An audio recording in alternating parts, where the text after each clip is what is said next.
Segundo capítulo: A felicidade pela pobreza.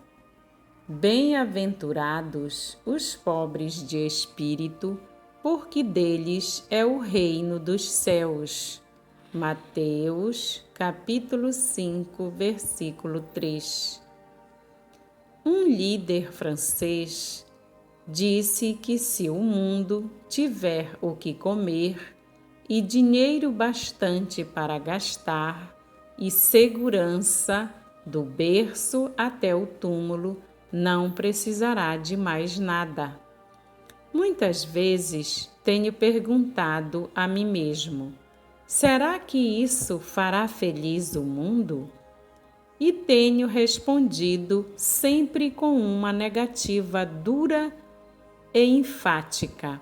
Conheço não poucos ricos que se sentem infelizes e vencidos na vida. Há gente que possui tudo quanto o dinheiro e a fortuna lhe podem facultar, e que, no entanto, vive atormentada, confusa, desanimada e derrotada. Quantas e quantas vezes ouvimos dizer perto de nós: se eu fosse rico, seria muito feliz. Ou, se eu pudesse ter uma boa casa, um carro novo e um bangalô à beira-mar, para mim passar o verão ficaria bem contente. Todavia, Jesus deixa bem claro que a felicidade e o contentamento não se consegue por esse meio. Afirmou que segurança e riquezas em si não fazem a alma contente e feliz. O Sermão do Monte foi dirigido a dois grupos distintos: à multidão e aos discípulos de Cristo.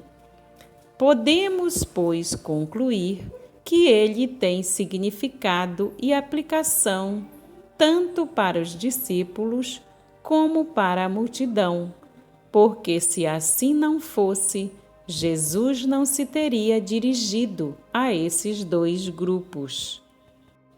O sermão deu aos discípulos uma visão de elevação e sublimidade dessa Canaã espiritual, na qual deveriam viver como seguidores de Cristo. Revelava o elevado plano moral em que tinham de viver. Mostrou-lhes que o ser cristão não é o mero divertimento infantil. Para a multidão, o Sermão do Monte foi o desvendar daquilo que realmente significa ser um seguidor de Cristo. Até aquele tempo, Jesus tinha sido para a multidão um fascinante e discutido operador de milagres. Sua pessoa tinha bastante atração e magnetismo. Sua maneira era suplantadora e sua voz possuía bastante autoridade e compelia o povo para ideais assaz e elevados. Tudo quanto ele era o distinguia como um homem de singular poder. Era um mestre diferente dos demais, sabia debater todos os assuntos e curava misericordiosamente a todos. Era o homem mais gentil e mais terno já visto entre seus semelhantes. Nunca tinham ouvido uma pessoa falar como ele falava. Aquela multidão, cujas vidas eram como monótona, pasmaceira naquela terra longínqua e nada romântica, respondeu bem aquele Galileu. Gastaram um dia todo seguindo através das vilas em que ele curava os enfermos e abençoava os pequeninos e falava acerca do reino de Deus. Era a experiência que jamais ficaria no ouvido. Naquele dia, é certo que muitos o que o seguiam estavam vivendo em desânimo e decepções. A religião, para muitos deles, só tinha sido superstição e cerimônias ocas. Parecia-lhes mesmo que não havia nada de importante entre religião e vida. Achavam mesmo que talvez jamais realizariam o seu sonho de felicidade, e muito embora tivessem algum tempo conhecido o significado da palavra feliz, já disso estavam completamente esquecidos. Mas eis que Jesus agora vinha de novo colocar no vocabulário deles as palavras feliz e bem-aventurado. E coisa melhor vinha colocar a felicidade e a bem-aventurança dentro de seus corações e vidas. Quando Jesus abriu sua boca, a primeira palavra que dela saiu foi esta: feliz. Isto quer dizer bem-aventurado, contente ou altamente favorecido. Feliz. Poderia haver palavra mais incongruente ou imprópria? Aqueles que a ouviram naquele dia estavam bem longe de serem felizes ou bem-aventurados. Dominados pelo Império Romano, viviam como escravos.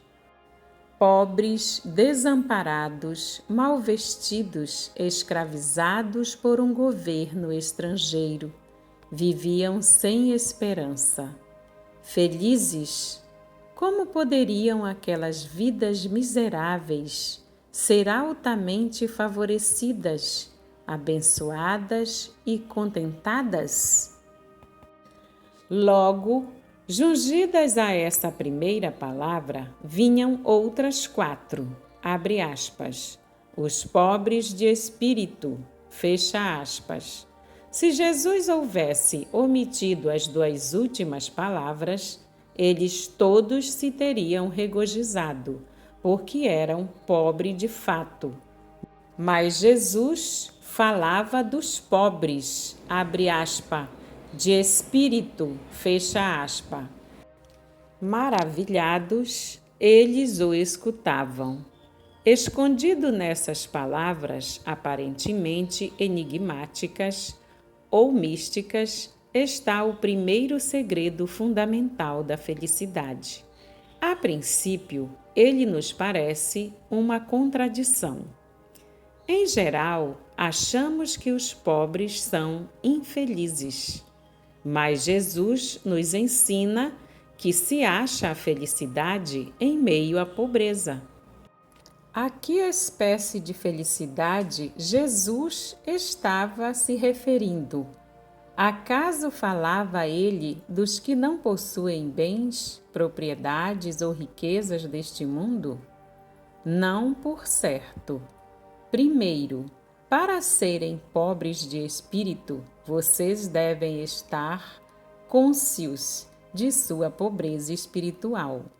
Devemos nos apiedar daquele que, estando em grande necessidade, não a percebe. Lembremos de Sansão, achando-se no vale do Soreque, cercado pelos chefes dos filisteus. Abre aspas. Não sabia ainda que já o Senhor se tinha retirado dele. Fecha aspas. Juízes, capítulo 16, versículo 20. Já se disse, com grande razão, que o maior ignorante é aquele que nada sabe e não percebe que nada sabe. o maior enfermo é aquele que tem uma enfermidade fatal e não percebe isso. E o mais pobre deste mundo é aquele que nada possui e pensa que é rico. O que havia mais para se lamentar nos fariseus não era a hipocrisia deles, e sim o desconhecimento de quão pobres eram aos olhos de Deus.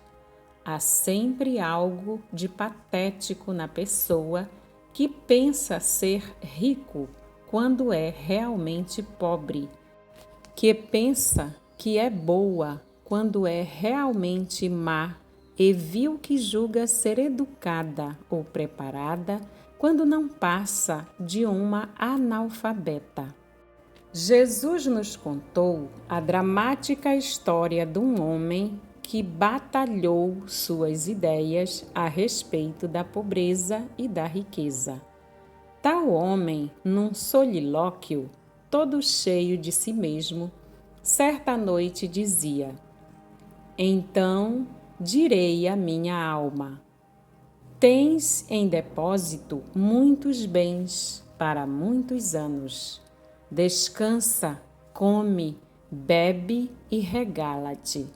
Lucas, capítulo 12, versículo 19.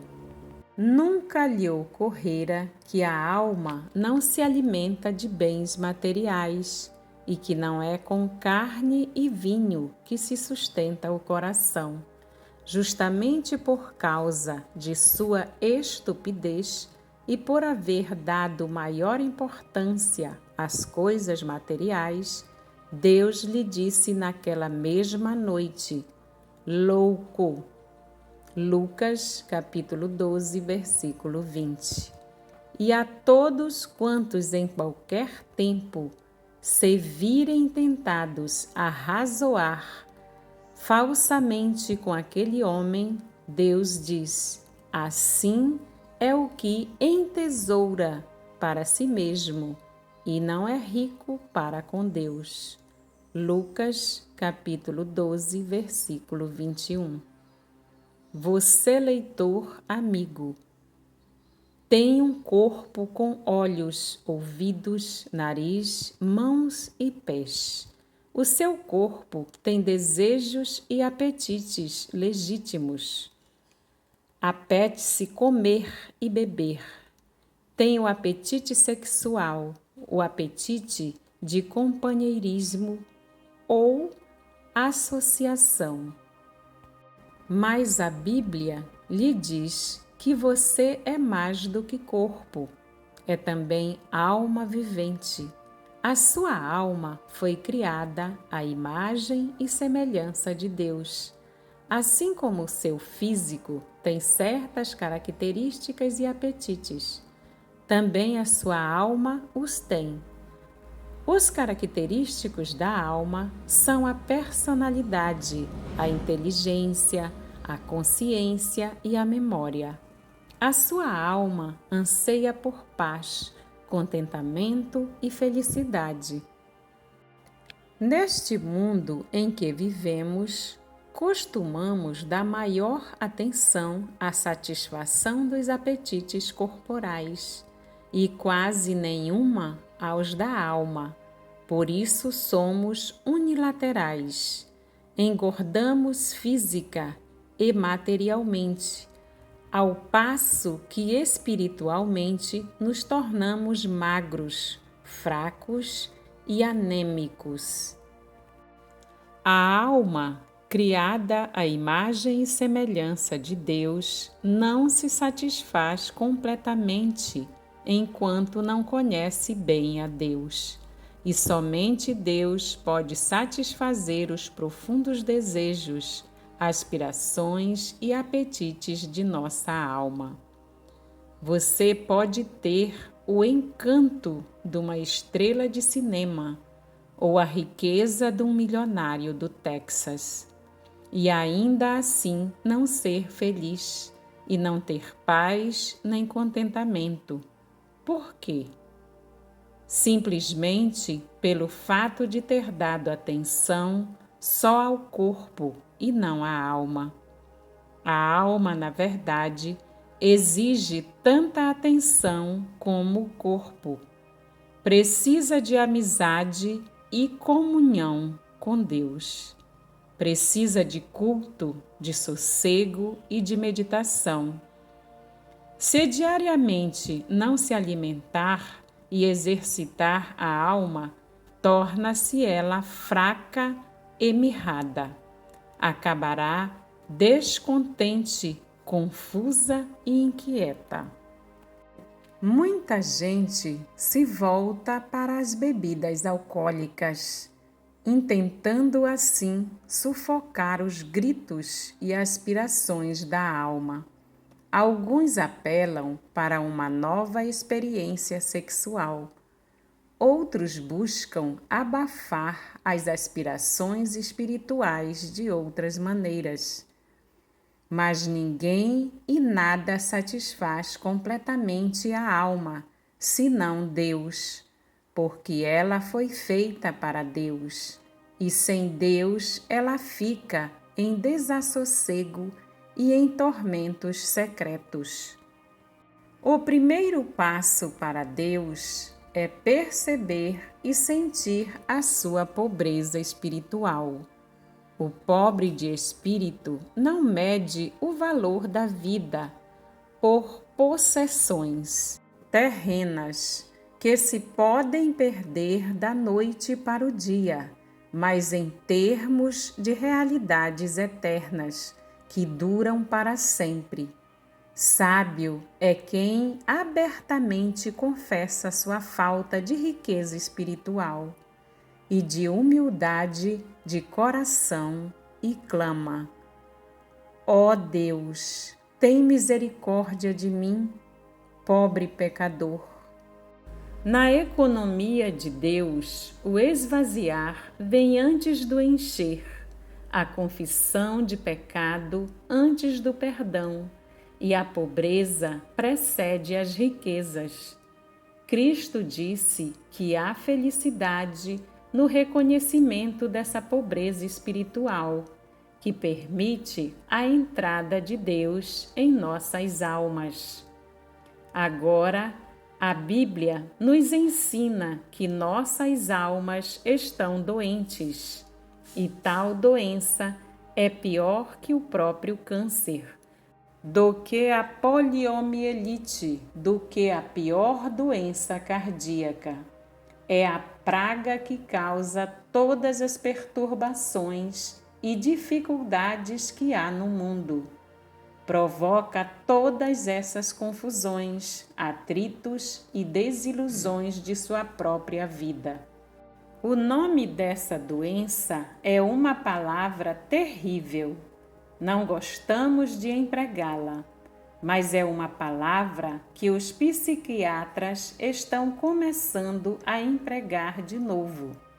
Na ânsia de sermos modernos, quase que temos esquecido essa palavra, mas novamente estamos começando a sentir que ela está radicada em todos os males humanos. É o pecado. O homem pecou contra o seu Criador, e Deus é santo, reto e justo. Ele não admite a entrada do pecado à sua presença. Por isso, o pecado se pôs entre Deus e o homem. Portanto, agora devemos confessar que temos quebrado suas leis, que estamos dispostos a abandonar nossos pecados e que reconhecemos que sem a sua amizade e favor, a vida é vazia e está arruinada. Isso não é coisa fácil. Sim, porque todos somos mais ou menos orgulhosos e expressamos tal orgulho de uma forma ou de outra. Detestamos confessar que estamos errados ou que temos falhado. Mas Deus diz: Todos pecaram e destruídos estão da glória de Deus. Romanos capítulo 3, versículo 23. Não temos vivido de acordo com os padrões divinos. Não só temos errado os alvos que Ele traçou para nós, mas ainda os temos pervertido. Urge confessarmos os nossos pecados, pois que este é o primeiro passo para a felicidade, para a paz e o contentamento. Esta geração, encorajada por muitas filosofias de segunda ordem, em vão tem buscado viver esquecida de Deus. O atual surto ou ressurgimento de religião no mundo é uma confissão maciça de que o humanismo falhou. Como os antigos laodiceanos, temos dito: rico sou e estou enriquecido, e de nada tenho falta. Apocalipse, capítulo 3, versículo 17. Mas temos descoberto que a nossa riqueza, como a nossa beleza, é apenas de casquinha e não satisfaz nossas almas mortais. Encaremos bem este fato. Entramos neste mundo sem nada e dele nada levaremos. Onde é que apanhamos essa ideia de que o sucesso do homem e o de Deus são o mesmo? Você escreveu um livro. Você é bom administrador e vendedor. É um artista de mão cheia. É um rico independente. Ganhou fama e fortuna. Sem os dons da inteligência, imaginação, personalidade e sem energias físicas. Todos dádivas de Deus. Onde você estaria? Você não nasceu pobre? Não morrerá pobre? E não somos pobres sem a infinita misericórdia e amor de Deus? Vivemos do nada e nada somos. E se alguma coisa somos, é porque Deus é tudo.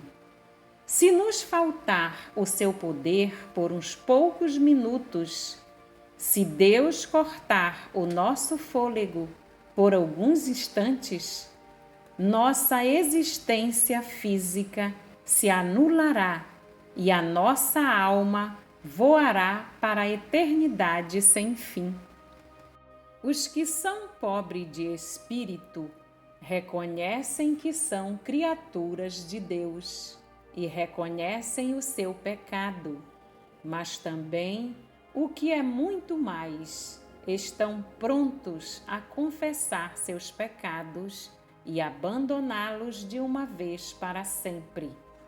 Segundo, aquele que é pobre de espírito recebe as riquezas que Cristo adquiriu por sua morte e ressurreição.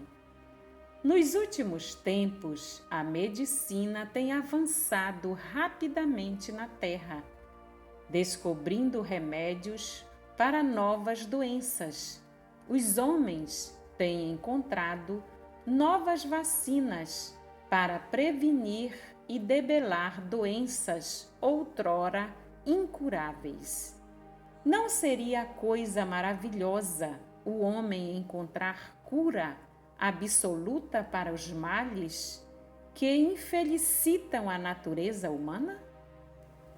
Suponhamos que pudéssemos encher todos os corações humanos com o amor ao invés de enchê-los de ódio, de contentamento ao invés de tristeza.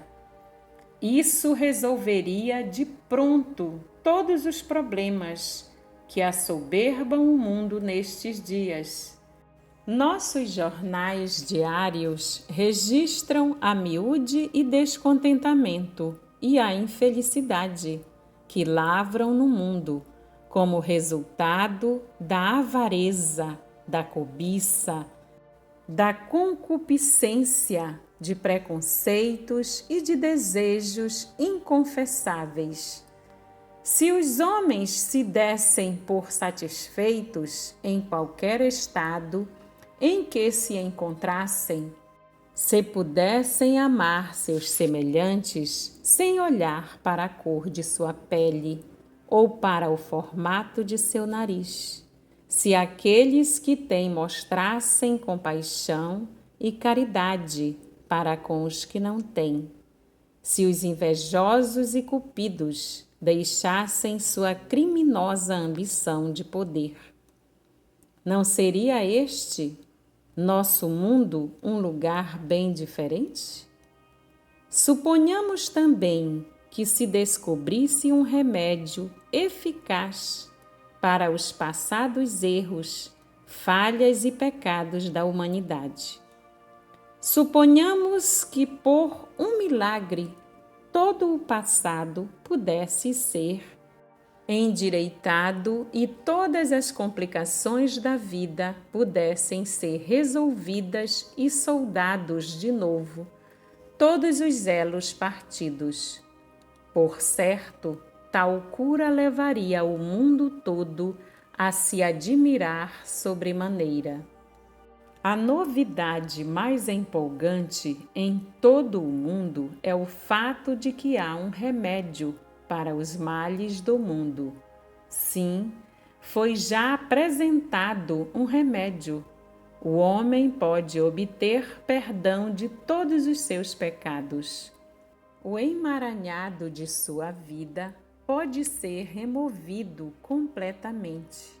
O pecado, a confusão e a desilusão da vida podem ser substituídos pela retidão, alegria, contentamento e felicidade. A alma pode gozar de uma paz que não depende de circunstâncias externas. Tal remédio positivo e eficaz nos foi apresentado por Jesus Cristo, já há 2000 anos na cruz do Calvário. Em minhas viagens pelo mundo todo, tenho buscado uma cruz. Por quê? Porque a cruz se tornou o símbolo do cristianismo. É porque na cruz Jesus derramou o seu sangue, que é a cura ou o remédio para todos os pecadores que reconhecem a sua pobreza espiritual e o recebem como seu Salvador, Mestre e Senhor. A morte de Cristo naquela primeira sexta-feira santa não foi um mero acidente, foi um ato de amor de Deus, reconciliando consigo os homens. O pecado se colocará entre Deus e os homens. O homem não poderia ser feliz e nem podia encontrar contentamento, afastado ou separado de Deus. Por isso, na sua graça e amor, Deus nos enviou o seu Filho para carregar nossos pecados e tirar a culpa e castigo que merecíamos. Todavia, Deus requer alguma coisa de você. Sim, você precisa confessar a sua pobreza espiritual, renunciar seus pecados e, com fé, voltar-se para o Filho de Deus, Jesus Cristo. Quando você fizer isso, você nascerá de novo. Ele lhe dará uma nova natureza. Ele porá em sua alma um pedaço do céu. Sua vida, então, se mudará por completo. O contentamento, a paz e a felicidade entrarão em sua alma pela primeira vez. Em quase todas as igrejas do mundo ocidental, há de encontrar homens contentes e felizes, e só os tenho encontrado onde Cristo foi pessoal e decisivamente recebido. Só existe um meio permanente para se obter essa paz de alma, que desabrocha em alegria, contentamento e felicidade.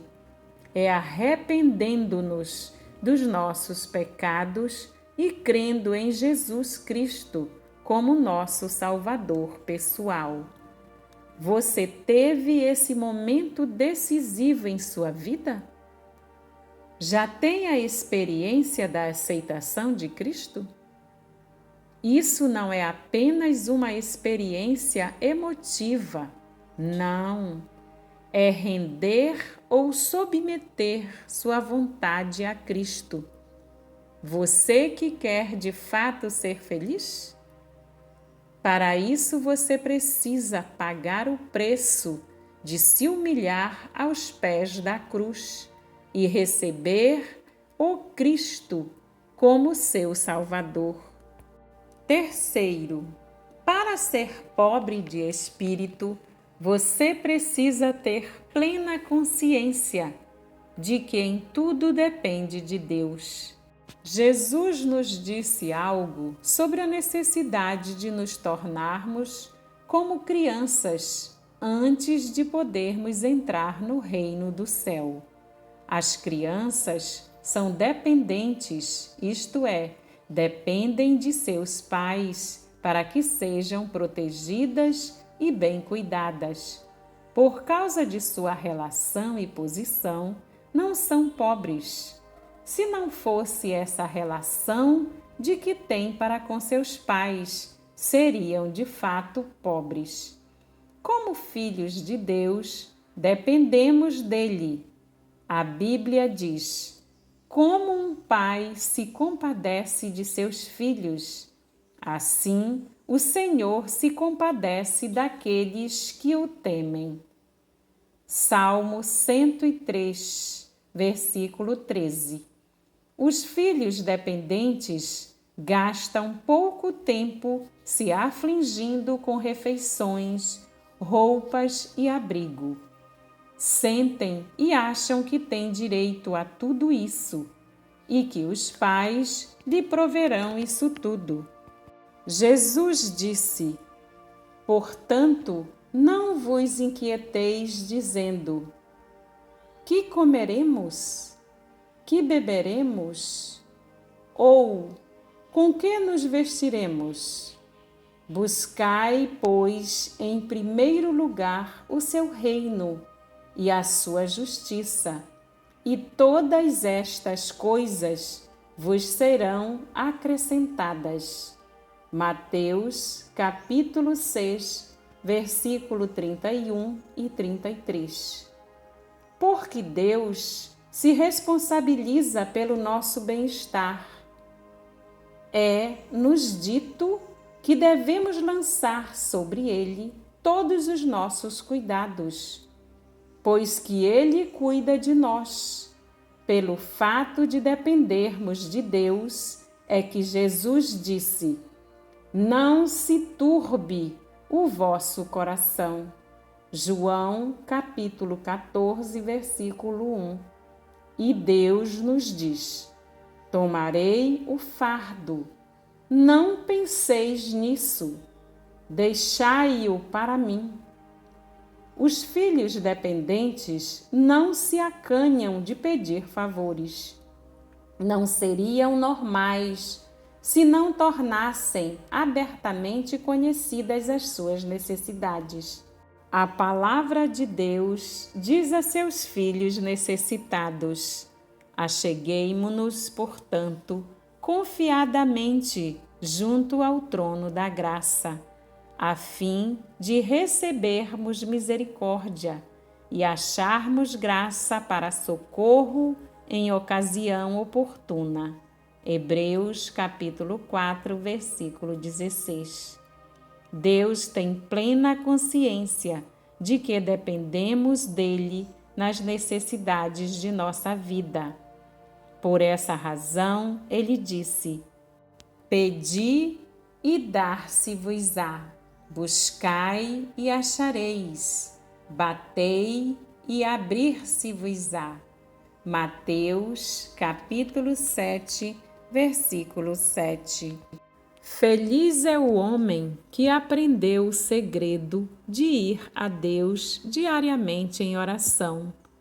15 minutos a sós com Deus em cada manhã, antes de começar o dia, podem mudar as circunstâncias, remover montanhas. Mas toda essa felicidade e todos esses ilimitados benefícios que provêm do tesouro do céu dependem de nossa relação para com Deus. Absoluta dependência e absoluta rendição são as condições de sermos filhos de Deus. Somente os filhos dele têm o direito de receber essas coisas que lhes proporcionam felicidade. E para sermos seus filhos, precisamos submeter inteiramente a nossa vontade à vontade do Pai Celestial. Precisamos reconhecer a nossa pobreza antes de podermos ser enriquecidos. Precisamos admitir que nada temos antes de nos tornarmos filhos por adoção.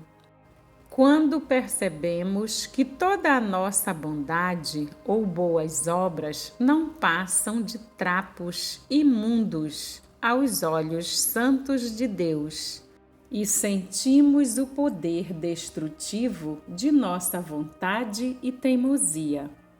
Quando sentimos profundamente a nossa absoluta dependência da graça de Deus, pela fé e não por outro qualquer meio, daí temos iniciado nossa caminhada de felicidade. O homem não chega a conhecer a Deus pelas obras, conhece-o pela fé mediante a graça. Você não pode abrir seu caminho para a felicidade e para o céu. Você não pode moralizar o seu caminho, nem pode reformá-lo, nem comprá-lo. Isso nos vem como um dom de Deus, por meio de Cristo. Quarto, se você quer ser pobre de espírito, precisa voluntariamente negar-se a si mesmo para poder servir melhor a Cristo. O pobre de espírito é aquele que quer vender o estoque que tem de si mesmo e fazer o que Jesus ordena. Negue-se a si mesmo, tome a sua cruz e siga-me. Mateus, capítulo 16, versículo 24. Essa nossa filosofia moderna de confiança em si mesmo e de suficiência própria tem levado muitos a pensar que o homem pode conseguir tudo sem Deus.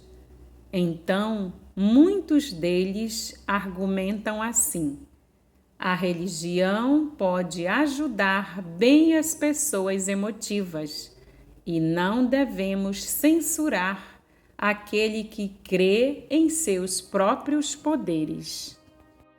Qual o resultado? Esta nossa geração de indivíduos confiados em si mesmos tem produzido maior número de alcoólatras, de toxomanos, de criminosos e mais guerras e mais lares destruídos, mais assaltos, mais desfalques em bancos, mais assassinos e mais suicidas que em qualquer outra geração. Já é tempo de todos nós, começando pelos intelectuais, fazermos o balanço de nossas derrotas e cincadas e desatinos que tanto nos têm custado, Já é tempo de confiarmos menos em nós mesmos e de pormos mais fé e confiança em Deus.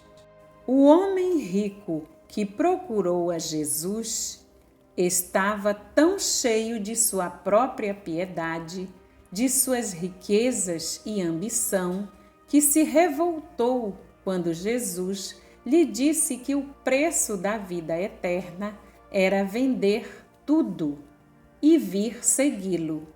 Saiu triste da presença de Cristo, diz a Bíblia, porque não podia negar-se a si mesmo, não podia se desapegar do que possuía. Achou impossível tornar-se pobre de espírito, porque tinha ideia muito elevada de sua importância pessoal. Tudo ao nosso redor é arrogância, orgulho e egoísmo. São os resultados do pecado. Dos céus desce uma voz que diz ao mundo atormentado e em bancarrota: aconselho-te que de mim compres ouro refinado pelo fogo, para te enriqueceres, vestiduras brancas para te vestires, a fim de que não seja manifesta a vergonha da tua nudez, e colírio para ungires os olhos, a fim de que vejas. Eis que estou à porta e bato. Se alguém ouvir a minha voz e abrir a porta, entrarei em sua casa e cearei com ele e ele comigo. Apocalipse, capítulo 3, versículo 18 e 20.